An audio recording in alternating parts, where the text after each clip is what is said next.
Bonjour à tous et bienvenue pour cette nouvelle chronique de jurisprudence. Nous allons aujourd'hui évoquer un arrêt de la Cour de cassation en date du 24 novembre 2015 relatif à la faute grave de l'agent découverte après la rupture du contrat et sur ses conséquences sur l'indemnité de cessation de contrat.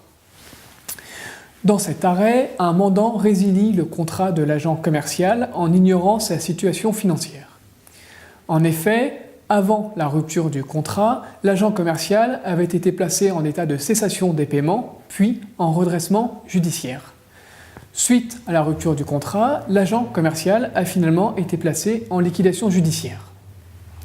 En conséquence, le liquidateur agit contre le mandant en paiement de l'indemnité de cessation de fin de contrat. Le mandant s'oppose à cette demande sur le fondement de l'article L134-13 du Code de commerce.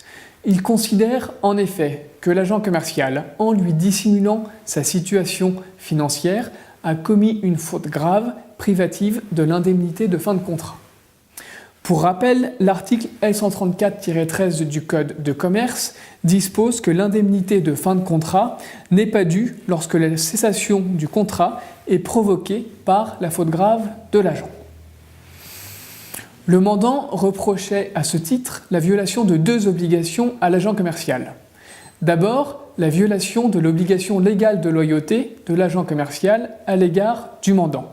C'est une obligation qui est rappelée à l'article L134-4 du Code de commerce. Ensuite, la violation d'une obligation contractuelle d'information à l'égard du mandant sur la situation financière de l'agent commercial. Le liquidateur faisait valoir pour sa part que le manquement ne pouvait constituer une faute grave de l'agent commercial privative de l'indemnité de fin de contrat pour trois raisons. D'abord parce que l'obligation d'information contractuelle n'était pas une obligation essentielle du contrat. Ensuite parce que le placement en redressement judiciaire de l'agent commercial n'empêchait pas la poursuite du contrat. Enfin, le manquement n'a été révélé qu'après la rupture du contrat, de sorte qu'il ne peut pas avoir provoqué cette rupture. Dans son arrêt, la Cour de cassation approuve les juges du fond d'avoir, après l'appréciation de la volonté commune des parties, considéré que l'agent commercial avait commis une faute grave du fait d'abord de la violation de l'obligation légale de loyauté et ensuite de l'obligation d'information contractuelle qualifiée par la Cour d'appel d'obligation essentielle du contrat.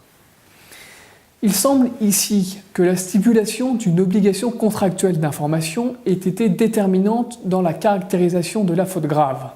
Celle-ci aurait pu ne pas être caractérisée du seul fait de la violation de l'obligation légale de loyauté à l'égard du mandant.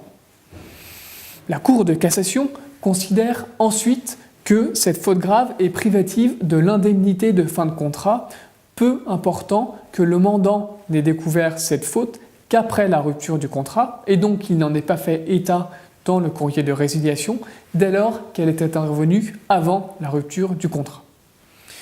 Cet arrêt de la Cour de cassation est conforme à la jurisprudence antérieure de la Cour de cassation.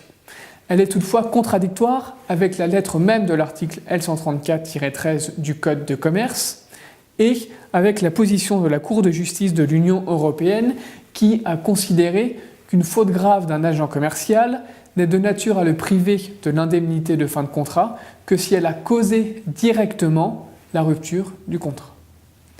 Je vous remercie et à bientôt pour une nouvelle chronique de jurisprudence.